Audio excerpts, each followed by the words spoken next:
she began to understand who I was as a person and what was important to me in life, whether it was her beliefs or not. And she was very neutral about things. She believed I found similarities between her and you, where we live in this medical world. And yes, there's a lot of things that are medically necessary all the time. Absolutely not.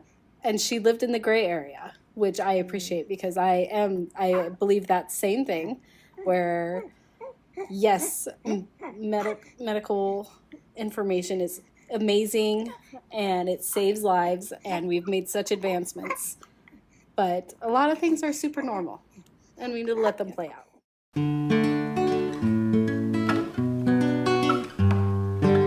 Hey everyone, I'm your midwife, Tanya Tringali. Welcome to the Mother Wit Podcast, a show about the issues we healthcare consumers and providers face every day as we interact with the medical system. We'll talk about its blind spots, shortcomings, and share strategies we can use to feel seen and heard, no matter which side of the table we sit on.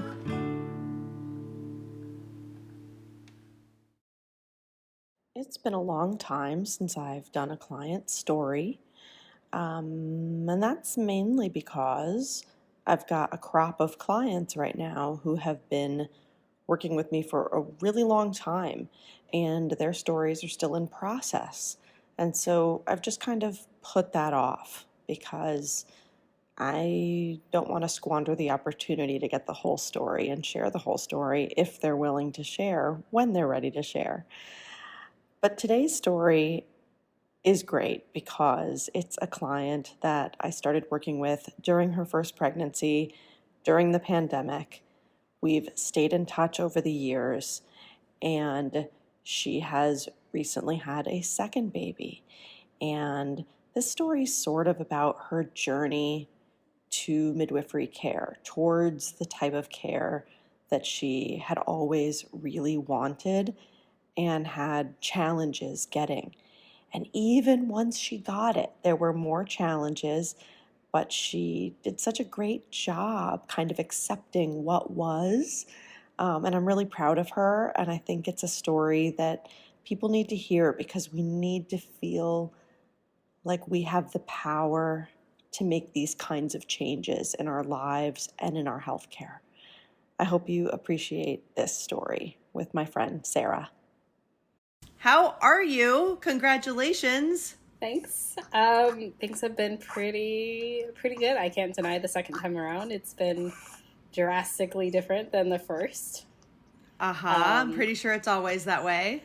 Yeah, I kind of figured it would be, but there was definitely a part of me that was a little scared just from the roadblocks that we hit the first time and just how emotional it was. But no, everything's been better. So it's been easier. So much easier. Like, I feel 10 times more confident just as a mother, as a person. My only big thing is just navigating now too, because I realized yesterday that I feel like I have to be two different moms to two different people. And so that's been really tough for me. And then also I'm so bonded with Jack more so than I was with Liam at this time. And it's because you were in a tough place emotionally. Right. It's showing a massive preference. So I have to make more of an effort to give Liam everything he needs, emotionally, physically, everything. It's more of an effort than with Jack. Like, I just want to give my whole entire self to him. Do you feel like you're trying to soak up and make up for what you didn't have that first time? Yep. That was my goal, was to really enjoy this newborn stage and just try to relax and enjoy time. And I have been. But then poor Liam, I mean, it's not like Liam's being mistreated, but with breastfeeding, it's just, Jack is attached to me the majority of the time. Yeah. And it's all normal, and I know it is, but I still feel some massive guilt. Just from, not... How old is Liam now? He'll be 2.5 later this month. Holy moly. Has it been that long? Isn't that wild? Yeah. So when did we talk last? I think it was in the early part of this pregnancy. Is that right? I believe so, because I was debating. Well, no, I wasn't debating. I definitely wanted to go midwife, but we were chatting about which midwife to go to, things to look out for, and that sort of thing. You're giving me opinions on people's websites and the whole midwives in North Carolina and Oh yeah, I remember now. It was all of like that. the laws around CPMs and home birth and all of this stuff, and we were trying to like sort that through and figure out how to meld what you wanted with what was easiest to access and cost and all of those things. Right, yeah. Oh, That was wow. that was a ride, but it didn't end up being that difficult to find someone. A CNM was not going to happen just because there's maybe five around in the whole state. And CNMs? There were CNMs, 5 in the certified state. nurse midwives. Oh, There's my there's goodness. just a handful, and they had like small practices where they had assistants and whatnot, but they were booked. Like, I found out I was pregnant before my missed period. It was like the same with Liam. I'm tracking it down to the hour.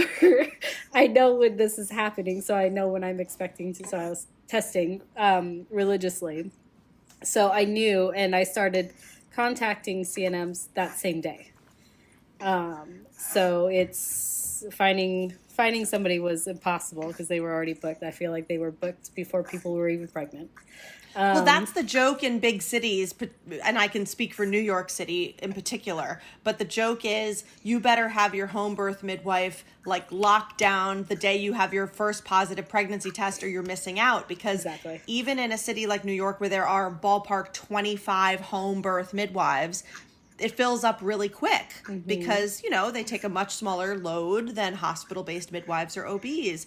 But Right. I did not expect to hear this about CNMs in North Carolina, but it's obviously a product of how few there are. So does that also mean that there's like are you saying there's a bunch of CPMs? Yes. Backwards of far fewer, the opposite of far fewer, whatever that is. Many more. That's what I'm looking for. Yeah. I believe so, yes. I think I had posted to this Facebook group about, you know, midwives North Carolina finding somebody, and the CPMs are pretty much underground, quote unquote, because they can't practice legally or whatever the right language is for it. So technically the one that I came with, she's licensed in South Carolina. So that's perfectly great. And then when it's signing all of my... You okay? Signing all of my paperwork, and it says, you know, I'm not licensed in North Carolina. Please check this box as if you acknowledge that, and blah, blah, blah, covering everybody's butts there. So how many weeks pregnant were you when you finally sorted out what you were going to do? And what were you doing in the meantime? Like, were you seeing someone until you sorted through this? Or did you get it done so fast that you didn't have to? I got it done really quick, probably within the first 2 weeks of finding out. I think I chatted with one other CPM over the phone, and I just did not get a good vibe. I'm not sure what it was, but the conversation was a struggle, and I don't know, I just always felt like when you meet the right person, you just know. And so that first one I talked to was a no. And then I talked to the midwife that I ended up working with. We clicked immediately. We had like an hour conversation the first go around, just talking about previous pregnancies, everything, and what I was looking for, and what, you know, how it all would work. And that was spectacular. So within probably the first couple weeks, so I was stressed about it, obviously, but it didn't take very long, and I waited much longer to even just see her in person than I did to find her. So. And so I would love it actually if you would take us back to the pandemic and your first pregnancy.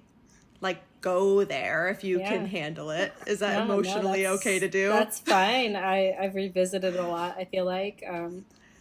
Doing because it you've again. grown so much, and it's the arc of your journey from where you started to where you are now. And I obviously know you have so much more like growth in your life ahead, but already there's so much to learn from your experience. So take us back there and tell us what you understood about healthcare and obstetrical care in general, and where you were at and how that interfaces with around the time we start working together, and then where it goes from there. Right. Okay. So starting back at the beginning, I think I fairly well knew going into becoming pregnant, obstetric care was really lacking in just women care in general. I just knew that just as being as a lady and going through the realm. But the biggest concern leading up to finding you was my mental state and how I had suffered with anxiety and depression for the great majority of my life. Knowing that going into pregnancy, I figured that would be an issue. So when we first found out we were pregnant, we were back in California. We had met with an OB I had never met before, and she actually was really spectacular, but we were moving within a few months. So then finding another care in North Carolina was challenging, doing that from afar, so I could have my appointments when I got there, because I was becoming due to get them roughly monthly. I think I ended up there in my second trimester. And I wanted to go midwife, and I had been hunting, and there was one birth center that had just closed down the year prior to us moving out where we are currently that was local.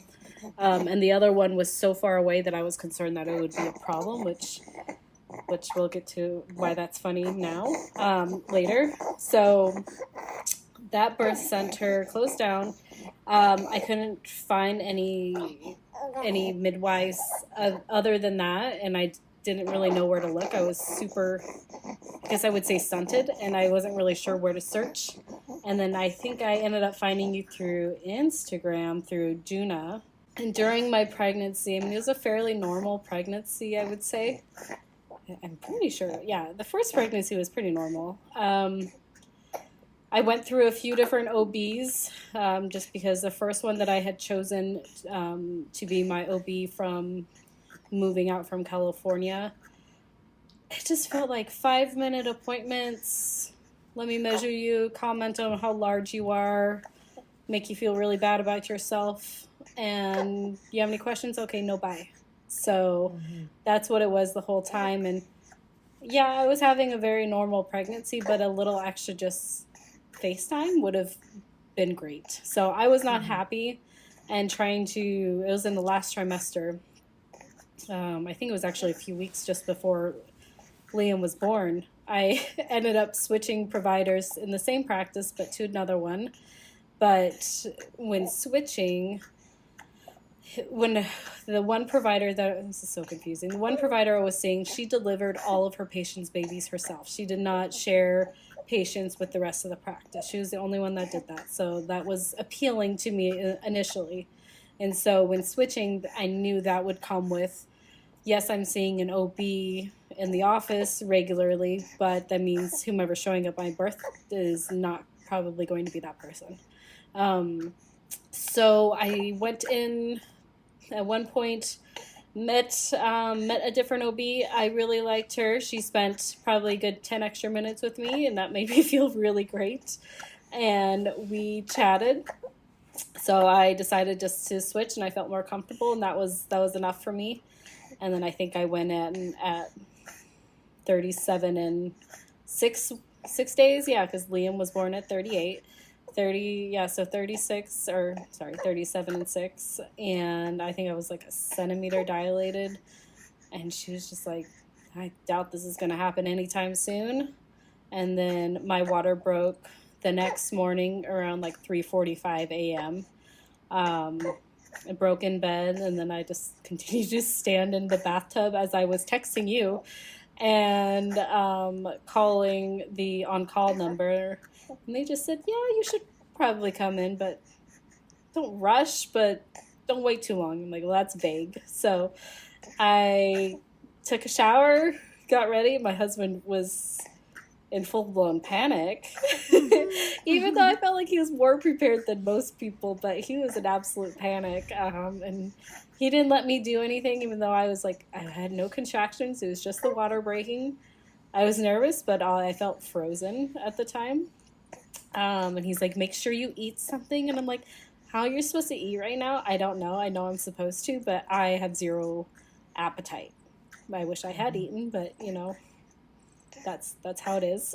So we casually get to the hospital. It's about like a 30-minute drive. Still, I think I had maybe 1 or 2 mild contractions on the way there. It was nothing significant. Both of us were almost silent. We just knew our lives were changing in the next day, and I think we were daunted. So got out the hospital. Intake was brutal. I was still leaking fluid. I don't think I was bleeding. I think it was just the amniotic fluid, and up until that point, I think I forgot to put on a pad, or no, I soaked through my pad, and my pants were pretty much wet, and I think I remember reading early on, like, you should need to bring your will or your documents for if you die to the hospital, which I thought that was normal, and so that's what I had done. And the woman's like, wow. No, I don't want those. Wow. And I'm just like, well, if I die, somebody needs to know what happens. Here's my documents. But going in, like, everybody with their masks on, which I understand, I'm all for masking, but it makes things so incredibly impersonal. Yeah. And when I'm in just like a massive panic, being told I'm crazy for bringing in these documents if I die, which I'm just like, it's a possibility. Not likely, but it's possible. My anxiety was obviously through the roof. But gosh, yeah, the intake, it took forever for me to get back to the room just for them to confirm that I was in labor. And I had drenched my pants by then. And just sitting in this, and then my husband wasn't there, that he couldn't be there with me. So I'm just sitting in a chair. Until you were deemed in labor and put into your own labor room, right? Yes. So he went off to some waiting area. I don't know where. I had to go off and sit in some cold chair, leaking pants, until I could be brought back. And then I eventually was brought back, was able to change. It probably took another 30 minutes, 45 minutes for them to confirm that, yes, that is amniotic fluid, and I didn't just pee myself. And I'm just like, if it's pee, I've been urinating for the past 2 hours now. So, like, it's not reasonable. So that happened, and then the intake nurse gave me an IV. She put it in my wrist, and she ended up squeezing my wrist to try to get blood out and bruised me pretty severely. It was incredibly painful. Eventually, when we were in the labor room, I asked them, can this go elsewhere? Because I can't move my arm. I feel like I need to move, and I'm incapable of moving my arm without massive pain in my wrist. It has to go somewhere else. So they moved it, and that made everything substantially better. So after they moved it, I felt pretty okay. And labor was happening. Contractions kind of picked up, but then they died down and then picked back up and all that sort of thing. The OB came in and was like, you're not really making progress. Yeah, so I don't know, I guess I wasn't moving fast enough. So with my water breaking, they were concerned of infection and all of that, and me not knowing enough.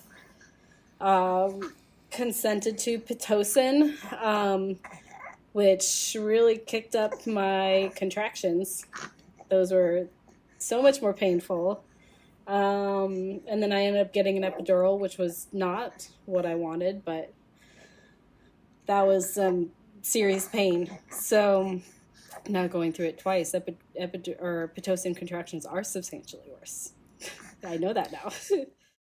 Are you pregnant or a new parent looking to ensure a better postpartum experience? Or are you a birth worker looking to improve your postpartum care skills? Check out Thriving After Birth, an online self-paced course by me, midwife and educator Tanya Tringali.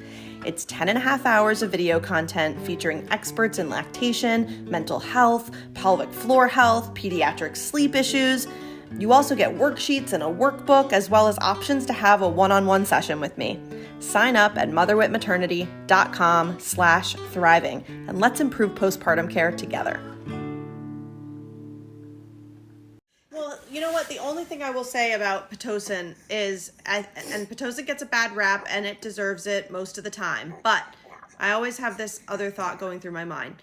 When someone really needs Pitocin, which I'm not saying that you actually needed it in that first birth, right? It's unlikely to be the case from what I've heard in terms of the timeline we're on at this point. Right. But in order to dilate more, contractions do get stronger. So it's very possible, because you can't have the same baby twice under two different circumstances. We have no actual way of knowing that the strength of those contractions that came on then wouldn't have been very similar just many hours later with a slower progression in that direction, right? Like that's something I always think about, because Pitocin has such a bad rap for causing such wretched contractions. Now, people who have had babies with and without, I think they can provide a little bit more like insight. But anyway, it's just something I spend a lot of time thinking about. Yeah, I do wonder too.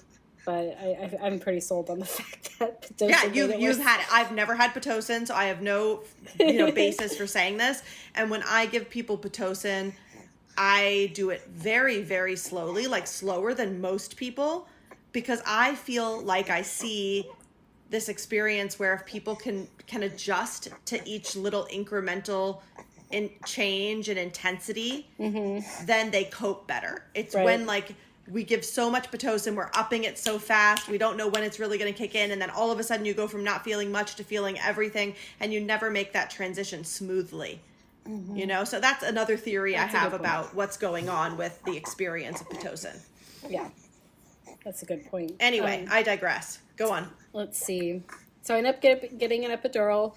My husband couldn't be in the room for that either. He had to sit out in the hallway, and he tells me after, like, this is days later, I think he tells me that he was Googling things that can go wrong during an epidural and how it all goes, because he was not versed, because that was not the plan. And he was incredibly nervous. But it was incredibly quick.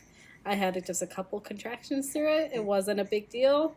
I made it, and my nurse, I still think about her to this day, of just like me having to hunch over for that epidural, and she held me, and she was warm and soft, and it just felt like home. And I'm just like, how can a complete stranger just feel like the biggest comfort in the world right now? But she was. And she noticed, like, throughout the labor that my anxiety was really high. And so she just talked to me, just like as a normal human. We had normal conversation. I think the OB telling me that, you're not progressing enough, obviously threw me for a loop, and she knew that. But I don't even recall what we talked about. I think we talked about plants, because I'm a plant person, and I don't even know. Probably food, because I love food. But she was seriously just amazing, and I just want to hug her all the time. She was spectacular, and I was really sad when shift change happened at 7:00, because I didn't have her anymore. The next lady was fine, but I didn't have that long, 10 hours to bond. But she stayed on top of, switching me around with the peanut, and that was awesome. But I was pretty content after the epidural. And gosh, I think it was reaching like 9:00 at night. I couldn't nap. I tried to just, relax between now and then. I just really couldn't nap. I was too anxious and excited and all the feelings. So I think it was around 9 that they're like, it's been a while since we've checked. Because I think I, rejected a couple of them, because I'm like, I'm not in the mood. Just leave me alone at this point. But yeah, they ended up checking, and I was like, okay, that's fine.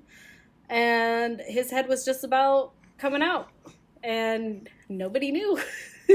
I didn't know. I felt absolutely nothing, like no pressure, nothing. And that's the big part of why I think I was traumatized. I felt nothing. I felt like I didn't do anything to bring Liam into this world. I was just the vessel that carried him, and he just came right on out, which yay for zero. Like, I pushed 2 times or 3 times. I don't know. Very little. Within five minutes, I think he was out.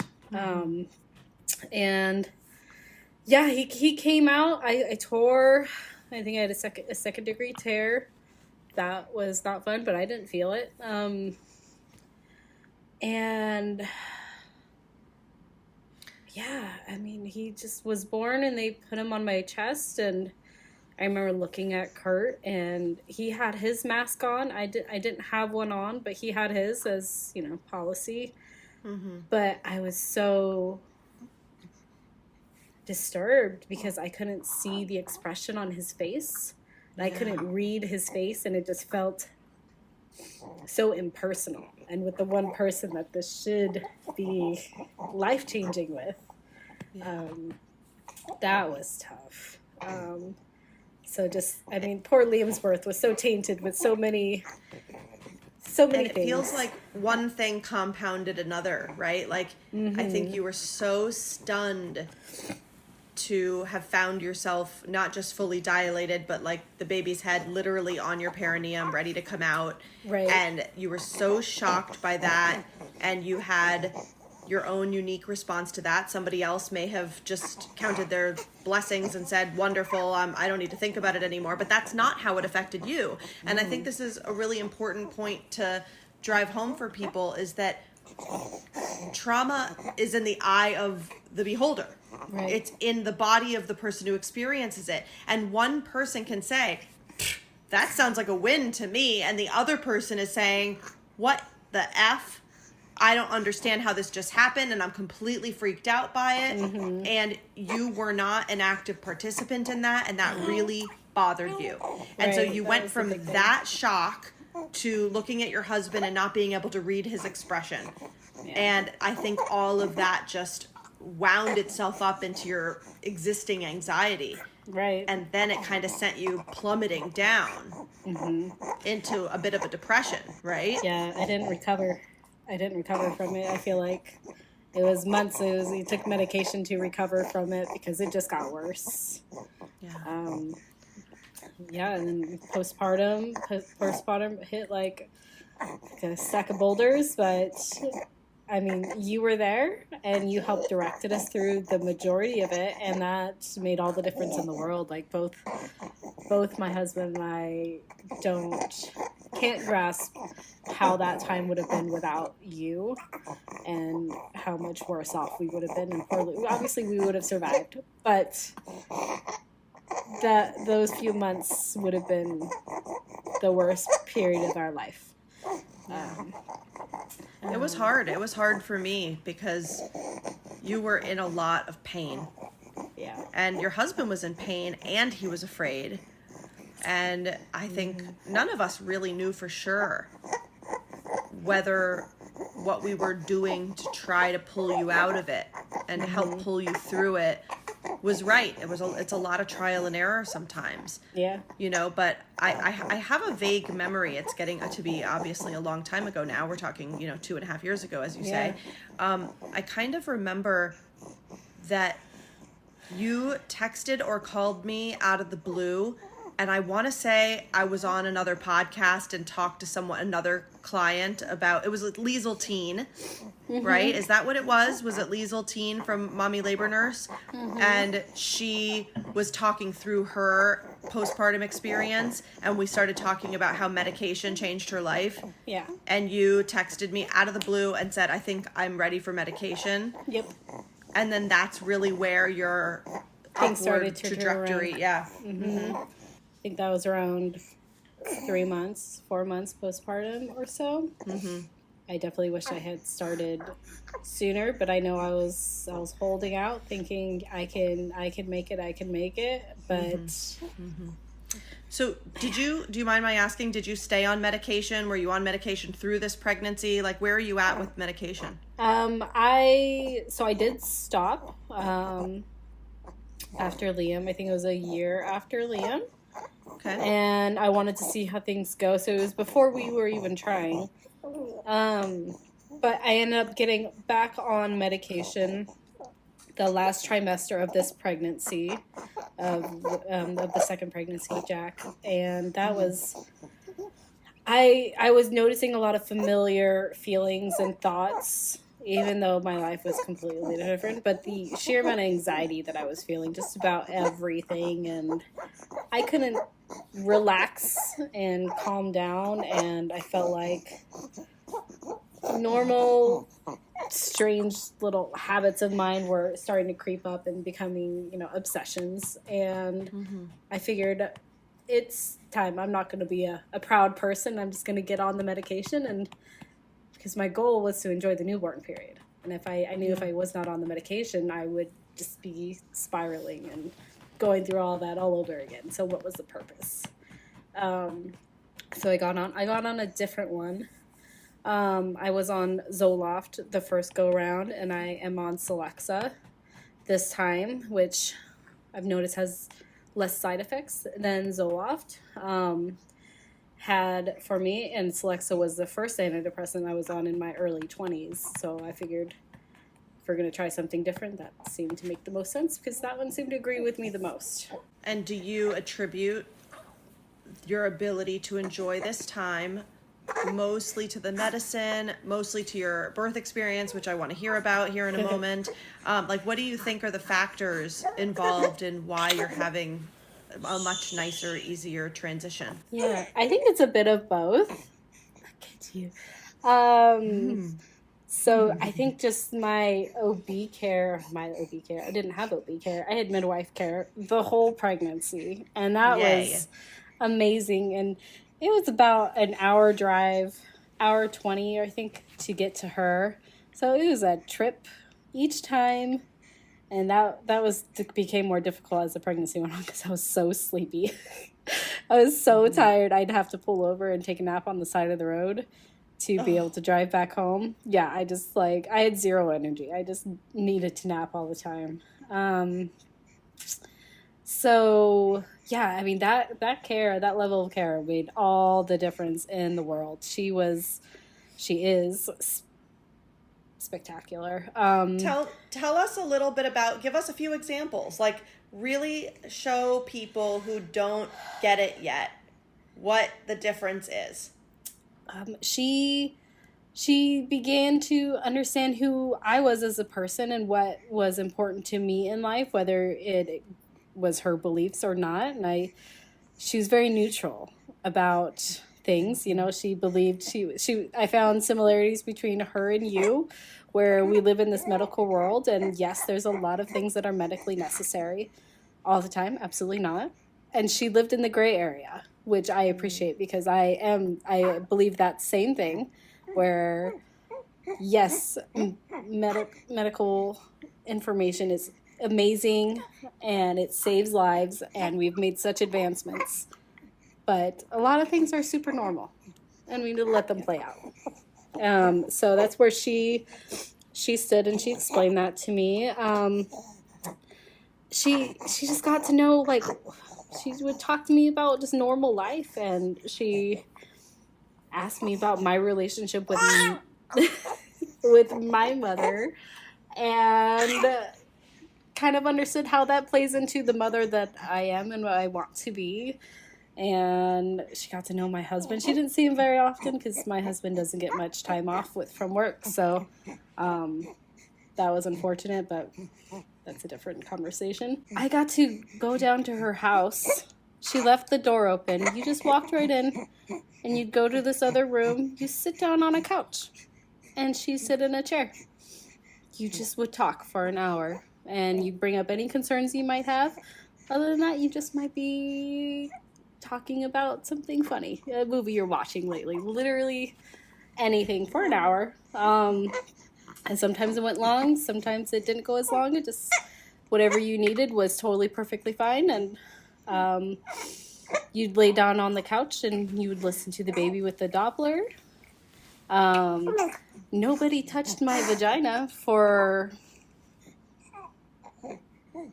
she hadn't even seen me undressed, or she didn't touch me other than touching my belly just to feel where the baby is. She didn't touch my vagina up until she checked me while I was in labor.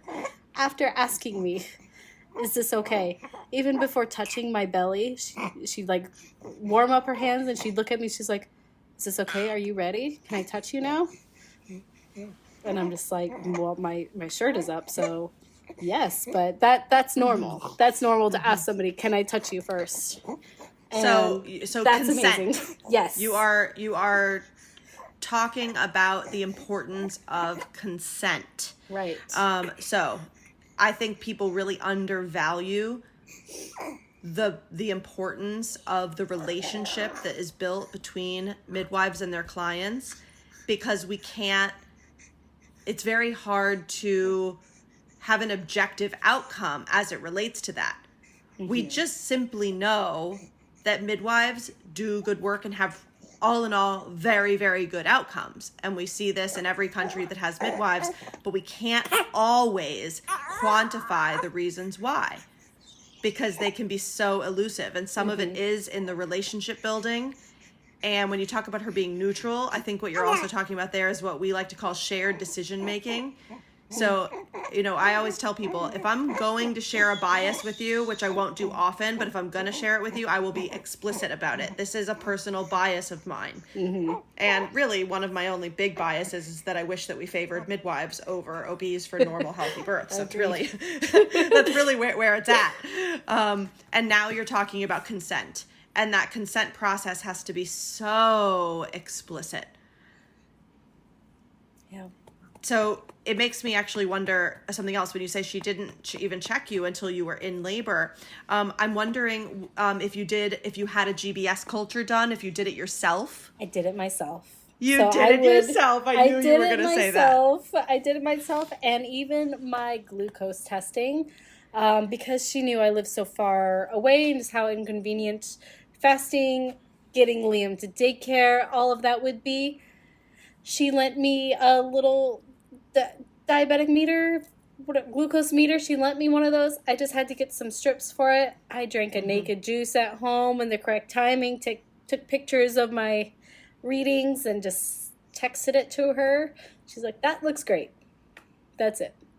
I didn't have to go to the office. So that's a little bit of an unconventional glucose method, but yes, there's a place for it in normal, healthy people who are making informed decisions. That's fair. There's definitely going to be people listening who are like, that's not proper glucose testing. And they are correct.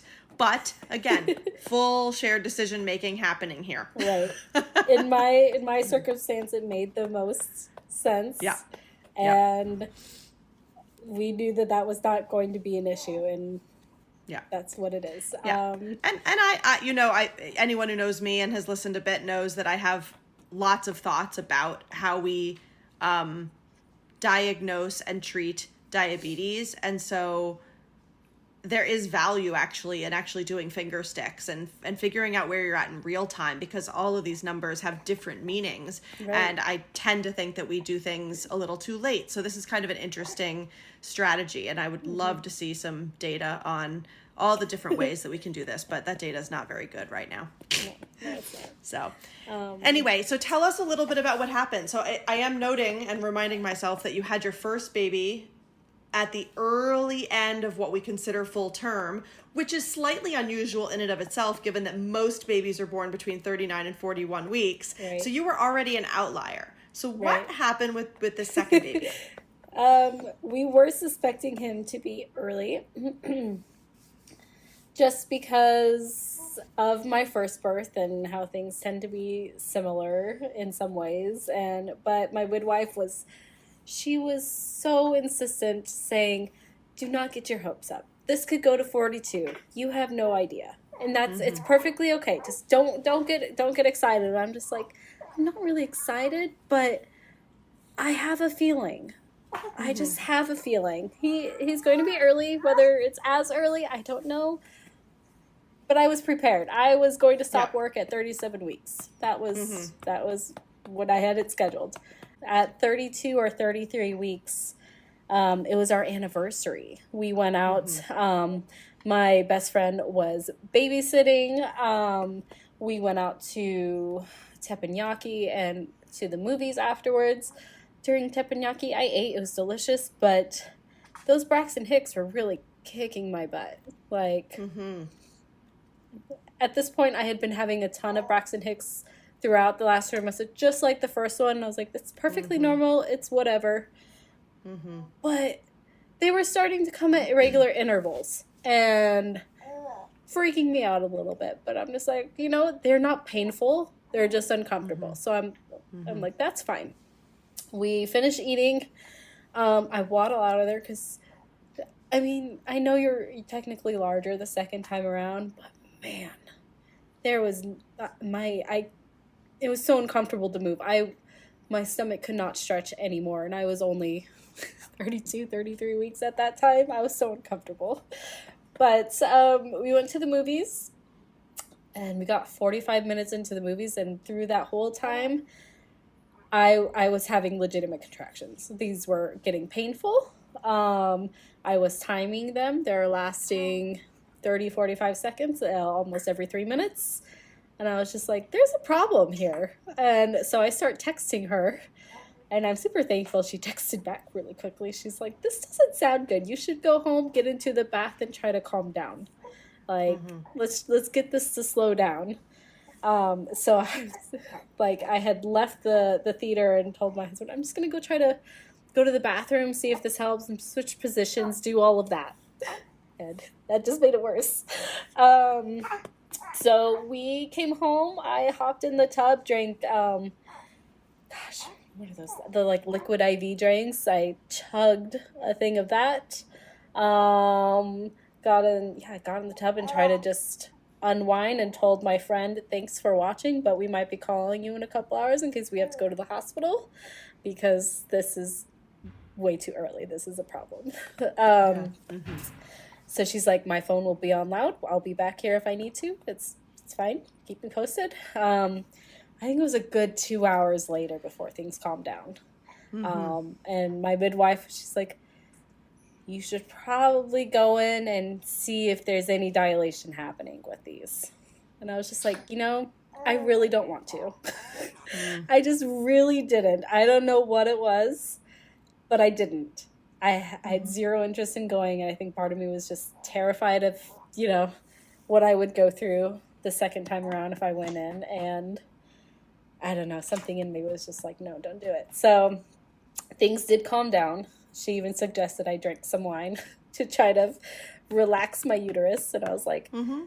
A half a glass of wine is medicinal in this case, if you ask me. Yeah, and I'm just like, I don't even drink at all. I was almost offended by it, but I understood after the fact. But I was like, I have zero interest in drinking. It's one of the earliest treatments for preterm labor historically that we ever used. It's just not ideal to like do IVs of alcohol and stuff like that. But a half a glass of wine when you're term or, you know, not term, but, you know, in your third trimester is not going to make or break you. You're good.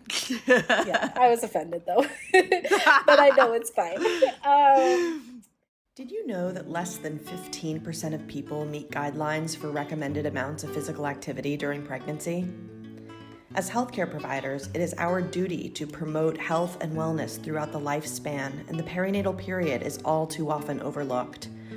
Our clients look to us for guidance on this, and we do the best we can with the knowledge we have, but that's often based on a combination of life experiences, common sense, and myths.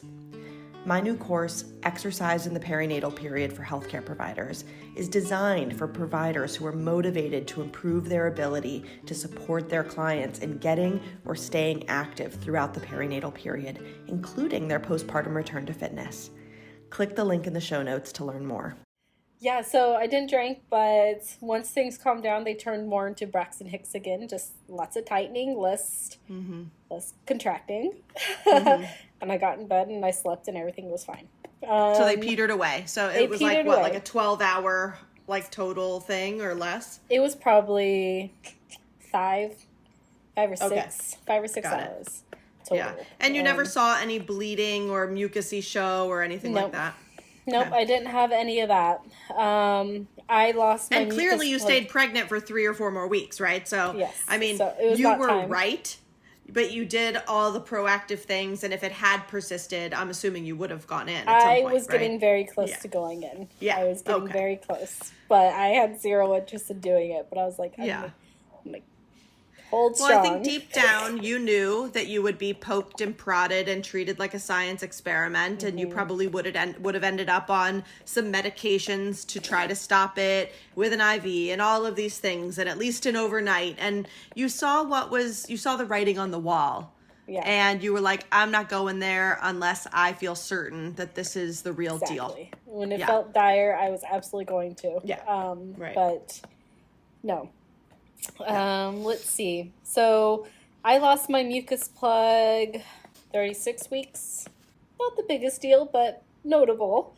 So I told my midwife, and she's just like, okay, good to know. Just keep me posted. And I continued to lose it for like a couple more days. But I remember vaguely waking up throughout the night in a little bit of pain. I was just like, these are happening, but I slept through the majority of it, not really noticing what was going on. Like, I think I was trying to cook some waffles, and I was having to pause while I was mixing batter, and I'm just like, okay, we're gonna see what happens, but I'm just gonna sit. I texted my midwife, told her what was up. She's like, you need to take it easy. My best friend who was going to watch Liam throughout the home birth, she was in Georgia that weekend. And we were just like, well, fingers crossed he doesn't come. And I was texting her, I'm like, is your mom available by chance? And she's just like, she is. And I'm just like, cool. So I texted her mom, who is spectacular. She watches Liam all the time. I told her, like, we're hoping this isn't legitimate, but if you're available, we might need you to come over to take care of Liam because I might be going into labor. She's like, so let me know. I'll be over. It's not a big deal. So, and then my husband was pressure washing something outside. I went outside and I told him, I'm like, I really need to get in the tub. Things are starting to get really painful. And I'm going to just try to relax and hope that this is nothing. And I hung out in the tub. Contractions kept coming. I was in contact with the midwife the whole time. And then she's just like, this is early. I would like things to slow down, obviously. But we don't know. But there was a midwife that was like 10 minutes away that she was in communication with. She's like, do you mind if she comes over just to see if you are dilating? To see if I need to make my way, because she was an hour and a half away. So I said, that's fine, that's cool. She comes over. I was a prune at this point. I was living in the water. Kurt was working on filling up the birthing pool. She came over. I think I was 5 centimeters at that point. This is the midwife that was closer to you. The local midwife. Who checked you and said you were 5. Got it. Okay. Yep, she's like, you're 5. Things were starting to pick up for sure. So we told my actual midwife, yes, please come over. And she asked the other lady to hang around while she made her way over. And I had been doing hypnobirthing classes, like virtual classes.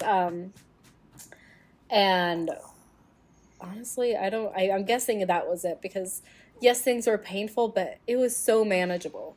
Like I just went into a zone and I forgot anything that was happening. It was spectacular. So she had arrived. Things were definitely happening. I think I was checked again, and I progressed, I think, like to 6. And I started getting into the tub, or into the birthing pool, so much more comfortable than my tub. And we were just waiting at this point. Everybody else was kind of prepping things all around me, and Kurt was trying to get me to eat stuff, and I couldn't really eat. We got into the nighttime, and things started to peter out. And they're like, it's okay, we'll see what happens. But I started vomiting with every contraction. Oh, that sucks. It was brutal. I started vomiting I couldn't hold down water. They tried to give me honey. Nothing, absolutely nothing. So the next morning came, Monday morning. I had been vomiting through the night. I hadn't slept. Contractions picked back up around 5 o'clock in the morning, I think. Because at this point, like, I had nothing left to give after vomiting for almost 12 hours at that point. The local midwife, she, as things were kind of slowing down, she was just like, I was getting checked, and my midwife was just like, yeah, okay, no progress, but that's not a big deal. You know, we'll see how it goes. But the other one, she was so quick to just say, are you ready to go to the hospital? We can get you an epidural. And I was like, where are we at right now? Like, what? And my midwife was really angry. We talked about it afterwards. So she pretty much dismissed her after that. Told her, we'll let you know if we need you. So she dismissed her. We didn't need her.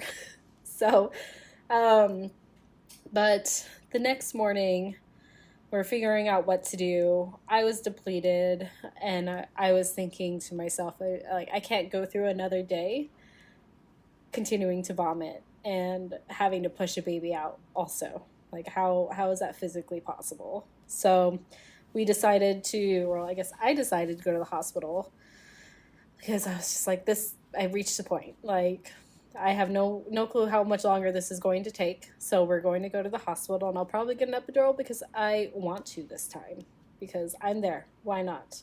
So we went to the hospital, and going through intake while you're in contractions, so much worse than just leaking out of your pants, I have to say. But everybody was so much nicer. So much nicer. Is this the same hospital you went to the first time? No, I refused to go back to that other Different hospital. Okay. Yeah, so we were going to go to one, which I had planned out in my mind, but the midwife, she's just like, go to this other one. They're much more friendly with transfers, and I've called ahead and told them that you're coming because I know somebody there currently. And I'm like, my midwife stayed back. She cleaned things up. She put some stuff in the wash, and she met us there like an hour later. I had gone through intake. Once I got IV fluids, I was a whole nother person. My husband said, you got your personality back. And that was obviously different. They gave me anti-nausea meds. That was amazing. I think I only puked a handful of times after that, but they kept that stuff on hand for me, which was spectacular. Let's see. Was an IV at home not an option? God, what was the reasoning for that? I forget the reasoning. There was a reason for it, but I can't recall what happened. Yeah, I don't remember that. And she was contemplating breaking my water at home, because when she would check me, he just felt like he was so high up, and there's so much fluid. She's just like, if I break it though, I worry that the cord's going to come out first, and we don't have we're not in a hospital. Like, we can't. Yeah, it's not potentially not safe. She's just like, I want to, but my body's telling me no. So I'm like, I totally understand. That's fine. I'd rather be more secure about that. That sounds pretty risky, because we were pretty stalled, and it was just going back and forth. Like, things would slow down and they'd peak up and they slow down. It was just so much of that. And then she had an opinion of just things are supposed to be a little bit more linear than this, and they're just and it's unusual because it's a second baby. Second babies are usually just our most straightforward, easy births, right? But I do feel that is not always true when somebody's having a preterm labor, because the body is not totally ready, right? So it's like there's a conflict of interest going on there, right? Yeah, so I think that's what it was all about, and that's why she was definitely on board with getting me to the hospital. She was waiting for me to be okay with that. Because she everything had decided else was the night fine. Before. Right. She had decided the night before that this was probably a good idea to go to the hospital. She didn't tell me that, though. Sure. But I really appreciate that, because again, this is the point I want to drive home for people who are considering home births and who are, just don't understand exactly all the details of how this stuff works. confirm for me that I'm correct, but I'm pretty sure from your story, your baby's heartbeat was always perfect. Yes. Your blood pressure was always perfect. Yep. Everything that we use to assess overall health of mom and baby were perfect, except for this wacky vomiting thing you had going on. And so she's watching you closely and waiting for you to say, I want to be there now. Right. Exactly. Everything else was perfectly fine. He never had any issues throughout any of the contractions. She was watching over me so closely, but enough at a distance. Like, she was there, but I Enough didn't to make notice you her. feel safe. Yeah, I was safe. She was 5 feet away at max most of the time, but I hardly noticed that she was there. I don't know how to explain it other than that. She was... I got it.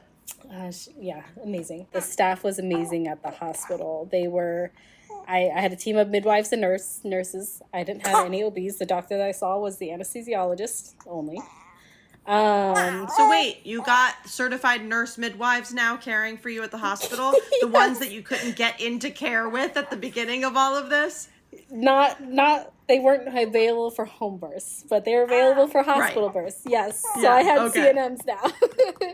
Okay, so CNMs. when you said there were only 5 CNMs, those were 5 CNMs that do home birth. Home births, yes. So there's plenty of CNMs. But I was going to say, I was like having a really hard time with there's only 5 CNMs in the state. You meant 5 CNMs that do home birth back then. Births. Got it. I'm much clearer. Okay, fair enough. Yes. Got it. So yes, now I had CNMs. And they were amazing. My only weird thing was they had a traveling CNM that was just visiting and learning. I think it was a teaching hospital. And they came in with her and they asked the CNM that was caring for me if she minded that she be here with her all day and whatnot. And she's like, no, that's fine. But they didn't ask me whether I cared. I'm just like, I don't know who you are. Why didn't you ask me? But I'm just like, honestly, should I be surprised? I'm not bothered by it, but I would have liked to be asked. Well, you are bothered by it, and you have a right to be bothered by it. Yes. Yes, I absolutely would have said yes. I had zero problem with her being there.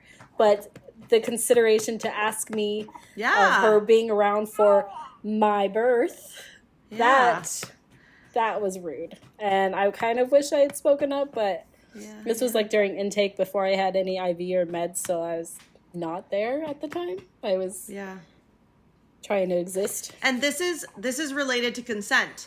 Just because no one's asking if they can touch you, it's still about consent. Who can be in this room while I do this very intimate thing? Right. Yep. And we like consent. I'm all for it. Gosh. Okay, so now you have an epidural. It's working well.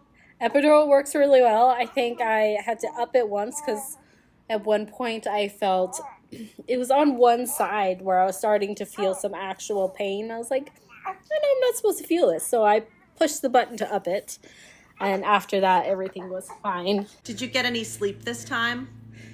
I did not get any sleep, but I finally felt like I was able to rest after the epidural. And I was open to Pitocin if it was necessary, but at that point there was nobody said so. I told them at the beginning, if it's necessary, I am open to it, because it had been so long at this point. I'm like, I'm ready. But, the biggest point in it, the epidural. As I was lowering myself back down to the table after the epidural, like laying like down on my side or something, my water broke. My water finally broke. And it was a gusher. Like, it was so much more than the first time around. It was massive. So we were all excited. My midwife was like, finally, and she's like, damn it, I could have broken your waters at home. And I'm just like, it's okay. It's perfectly okay. That was great. Now we're just waiting game. We're like, okay, let's see what happens. So contractions were coming. Everything was normal. I was rotating, doing everything. And I think it was an hour, maybe 2 hours later, they came in. They're like, you mind if we see where you're at? And I'm like, no, that's fine. And they're like, well, you have it was a lip, like an anterior lip. Mm-hmm. Yeah, you have an anterior lip right now, and I bet if we just like hold it and you push, we could probably get it out of the way, and then we'll be good to go. And I'm just like, okay.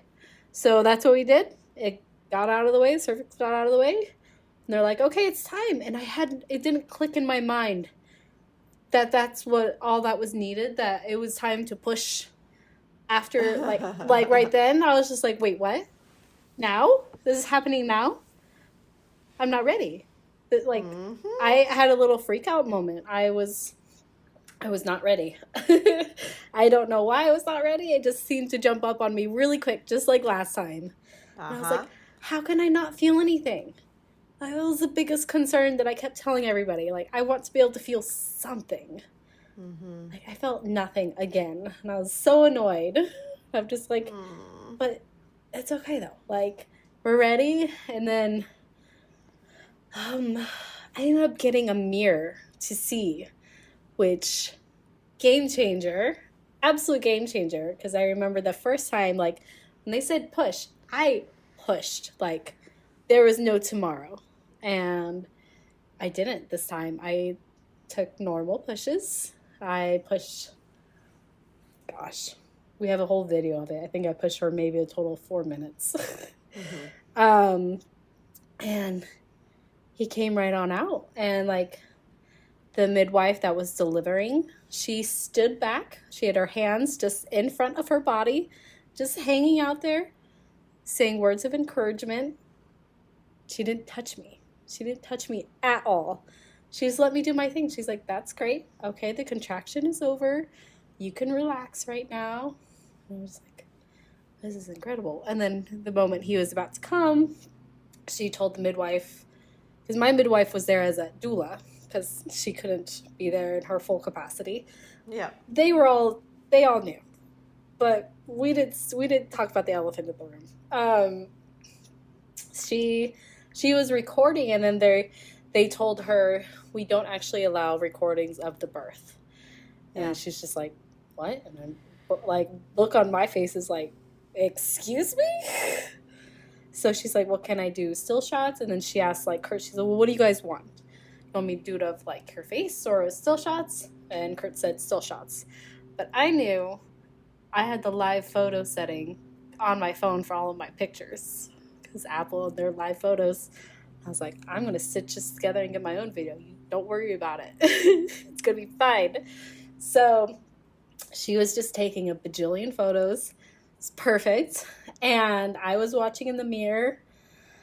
And I was able to push Jack out really quick. It was not a big deal. It was just so calming. And my husband's there with a vomit bag because you never know. And with Liam's birth, I vomited right as I pushed him out. So he's just like, I'm prepared this time. You never know. She might do it again. I didn't, but he's there the whole time, just holding the bag. And you can see his face this time. I got to see his face, and the moment we had together was amazing.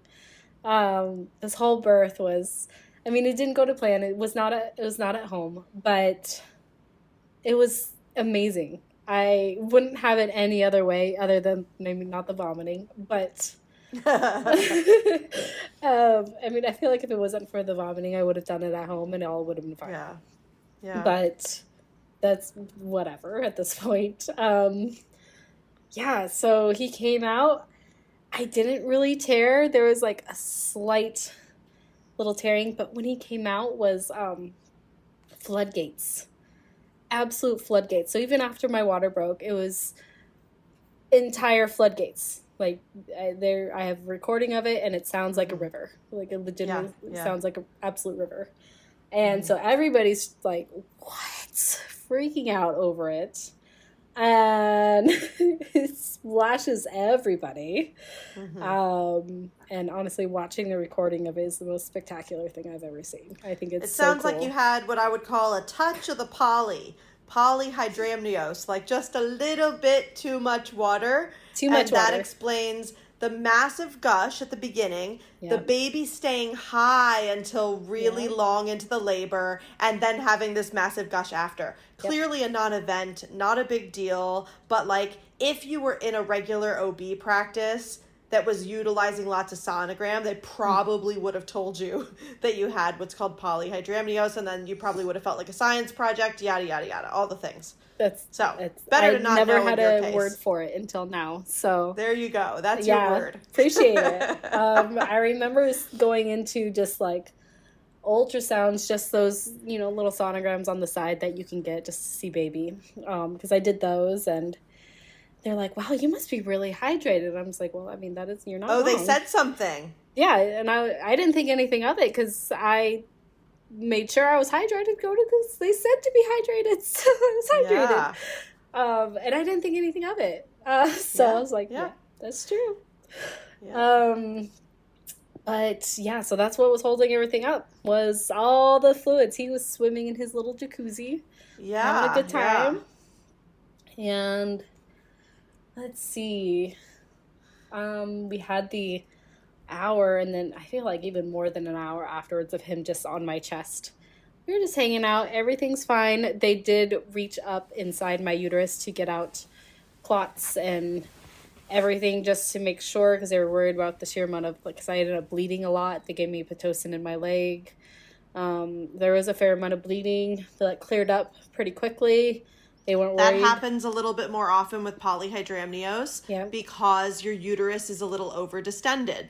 Yeah, and that's why it was so stretched out. So that's why you felt so big when you were 32, 33 weeks. Boy, I'm piecing this one together like in real time here. Coming together. Yeah, so I was like, I was so stretched. Like at 30 weeks, I looked very pregnant. So when people said, "Oh, are you? Don't you have twins in there?" Yeah. Like, obviously, I was pissed off, but they weren't wrong. I looked very large. Did you measure a little bit big throughout the pregnancy? I did, but with Liam, I was 2 to 3 above the whole time. Right, and everybody gave you such a hard time about it and made a fuss. So this time you were like, shut up, I've heard it before. It's perfectly normal. At least and how big were both of the babies at birth? Liam was 7.1. He was 6.13 or 6.13. About a week earlier. Yep. Right. Yep. Okay. A week and a couple days. So not much difference in size. Totally. And so you make, average-ish size babies, but you measure a little bit bigger, at least in the second story, because of a lot of fluid. The first time might have been fairly similar for you. It's just that you broke your water so long before labor, before you were like really in good labor, and you were leaking a lot over a long period of time. It's so possible. The presentation was a little bit different. So that might have been what was going on both times. I think so. It wouldn't surprise me. So it was great. You know what I love about your story and the way you're telling it and recounting your experience is that even though it didn't go, quote, according to plan, you're very pleased with your experience, and you got to experience a lot of different types of midwifery care this time. Yeah. You kind of got the gamut between like your CPM midwife who was going to attend your home birth to switching to the local midwife who seemed fine, but there was the off comment that didn't make you so happy, and then moving over to the hospital. And obviously there's that little odd moment where they don't ask you if the traveling midwife can be part of the equation, but then she's so good at being hands-off during the birth, and the way that mirror replaced your feeling of disconnect. Right? So it kind of all comes together, and there are all these ways in which we can give someone their power back when in your case, you kind of needed that epidural at that point because you were so shot. And then you had a moment of almost being thrust back into this repeat place of, I can't feel anything and I'm not happy with that. But it does seem like the mirror gave you that back. It did. Gave you your power because you could see yourself doing what you were doing. I think that's all I needed was to, I needed to feel in control, and I do that with every aspect of my life. But that's what, me choosing to go to the hospital, me choosing to get epidural, me choosing to get Pitocin if it was necessary, I felt I made all of those choices, and that's all I wanted. I chose the care that I got, and I got the care that I wanted, and I felt like I chose everything, even though there was events that didn't go to plan, that was not an issue because I made those choices based on what was happening myself with Amazing education. So, yeah, Super. it's great. And how many weeks postpartum are you now, just for our listeners' sake? How old's the baby? That's a good question. Ah! I wish I knew. He's What's your over baby's 2 birthday? months. I think it's April 17th. Okay, April, May, June, not quite 2 months. Oh no, sorry, we're he's July like now. 10. Woohoo, now I don't do time. Yeah, 2.5 months. 10 or 11. Okay. Yeah, he's 2.5 months. Isn't it so funny? You're like, I don't know, it's my second baby. I don't care how old he is. Yeah, honestly, I did not keep track of things as closely as I did with the first. first baby, you're like 37 weeks and 6 days. Second baby, you're like, I don't know, I was close to term. It's so true. Love it. Yeah, he's 2.5 months. And you said you're going back to work really soon, huh? Yeah, my original plan was to go back at the very beginning of August, but since he came so early, that changed my plans. Yeah. I may have to go back sooner depending on how much vacation I choose to use, because I'm extending my leave with vacation. Yeah. So, I don't know. Cool. Probably in the next few weeks. Cool. Sometime. Do you have any tips that you would want to share with listeners who are making their way through, whether that be a first pregnancy or a second where there's a change in what you want, or advocating for yourself, like all the things that you did for yourself and that you did so well? Is there anything that you want to share with listeners? I think the big thing is not only to lean on whomever your care is with, even if it's with an OB, but do your own research also, so that you can come equipped to the appointments with, whether it be, not so agreeable opinions, but do your own research. I think that made a lot of difference. I learned a lot just from you, so that made a big difference on my second time around. Research, and if you're able to, bring your partner to your appointments so that they can help back you up if you're not feeling the most comfortable, which I know isn't always an option, and asking for the consent if you're not offered it, because that made the most difference, I think, in this go round, was the consent for everything. And I don't think I realized how much I appreciate that until I actually had it. Because I think I became so accustomed to not having it that it was normal just for everybody and anybody just to touch me whenever they wanted and touch my vagina at every appointment. And I'm like, there's no need. So an interesting thing we'll end on this note. There is a documentary that's coming out right now called At Your Cervix. And it is about the big problem that exists around the lack of consent regarding pelvic examinations that happen to women when they are under anesthesia undergoing gynecological procedures. Oh my Lord. I learned about it yesterday from colleagues in one of our Facebook groups, and I watched the trailer, and I'm really excited to see the whole thing, and I definitely wanted to put this out there for people to be aware of. And so it's interesting that we've actually circled back to consent a number of times. So I'll make sure to link that in the show notes for anybody interested in trying to figure out how they can see that. Well, so a little terrified to watch that. Yeah, it's a scary idea, but it's really important. It's an important concept for people to hear the history of this and see where it's going, and hear the voices of people who actually care and are trying to make a difference in this. But it's a pretty crazy thing. I mean, I think when people hear this, they're like, whoa, I never even thought about that, right? That's a crazy thing to have to think about. But if anyone who's worked in a hospital, especially when it's OBGYN related, can see how that can happen. Yeah. And it's pretty terrifying. Anyway, Sarah, thank you so much for sharing your story with all of us today. You know how much I love staying in touch with you. And so I was literally forcing myself to not ask you too many questions. You didn't ask for today. It was all storytelling, I feel like. Well, no, I mean, before today, like you texted me when the baby was born, and I was like, I wanted I wanted the details. I wanted but to I was give like, you the I'm not going details. to do this because I knew I wanted to have you on, because it was so clear that you were on a path to get the kind of care that you knew you deserved that you didn't get the first time for a whole multitude of reasons. And I'll be honest, I forgot that you wanted a midwife the first time around, but couldn't sort that out quickly enough because of your move. So I was imagining that you kind of were awakened to the idea of midwifery during that pregnancy, and that's not exactly the case. You knew it existed, you just couldn't quite get it. So it changes the tone of the story for me a little bit, but it's just as powerful, because in a way it's more powerful. You knew what you wanted and you couldn't sort it out, and then you did all of this again, and you fought hard. You reached out to me a couple times so that we could like really work hard and figure out how to make this happen for you. You made huge sacrifices, like driving an hour and a half each way for your care. You worked so hard for this, and I'm so proud of you. And I thank you so much for staying in good touch with me, and I hope you will continue to do so. Always. You got to see the boys grow up.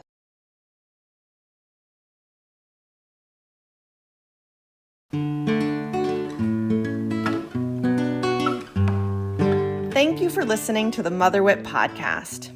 If any of the issues we discussed today resonate with you or your experience, I'd love to hear from you. Leave me a voicemail at 917-310-0573, or better yet, email me a voice memo at tanya@motherwitmaternity.com. I really want to hear what worked for you, what didn't work, what support you'd wished you had, how you got through the tough times, how you advocated for yourself, or especially any tips you want to share with our listeners. I want to hear all of it. And if you'd really like to work together, you can get a discount on your first consultation with me at motherwitmaternity.com using the code FIRSTCONSULT 10% off. That's 10% symbol, all one word. Okay, that's all. It's wonderful being in community with you all. Thanks again for listening, and see you next time.